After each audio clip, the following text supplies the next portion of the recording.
ஸ்டாலினுக்கு பிறகு குருச்சேவ் என்கிற ஒரு மாமனிதர் சோவியத்தினுடைய அதிபராகிறார். சோவியத்தின் அதிபர் என்கின்ற அந்த பதவியை துறந்துவிட்டு சோவியத் கம்யூனிஸ்ட் கட்சி தலைவர் என்கிற பதவியை ஏற்படுத்தியவர் குருச்சேவ். சோவியத் கம்யூனிஸ்ட் கட்சி தலைவர் என்றால் சோவியத்துகளின் தலைவர் என்று அர்த்தம். அந்த குருச்சேவின் ஆட்சி காலத்தில் தாவ் பீரியட் என்கின்ற ஒன்றை பற்றி பேசுகிறார்கள். 1957ஆம் ஆண்டு VI world festival of youth and science என்கின்ற ஒரு பிரம்மாண்ட மாநாட்டை சோவியத்தில் அவர் கூட்டுகின்றார். இந்த மாநாடு ஸ்புட்னிக் நகரம் என்கிற நகரத்தில் கூட்டப்பட்டது. இந்த ஸ்புட்னிக் நகரத்திற்கு இந்தியாவிலிருந்து 400 இளைஞர்களை வரவழைத்தார்கள். 400 இளைஞர்களை சோவியத் நாடு தன் செலவில் அழைத்து சென்றது. இந்த 400 இளைஞர்களுக்கும் அங்கே பயிற்சி கொடுத்தார்கள். இந்த 400 இளைஞர்களுக்கும் என்னென்ன மாதிரியான பயிற்சிகள் வழங்கப்பட்டன?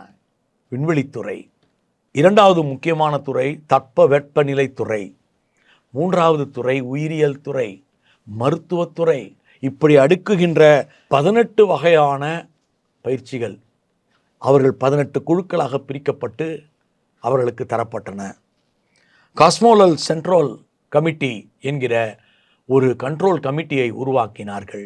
அந்த 400 இளைஞர்களும் இந்தியாவுக்கு திரும்பி பல்வேறு இந்தியாவினுடைய ஆய்வகங்களில் இணைந்த பொழுதுதான் இந்திய அறிவியலின் மகத்தான பொற்காலம் தொடங்கியது.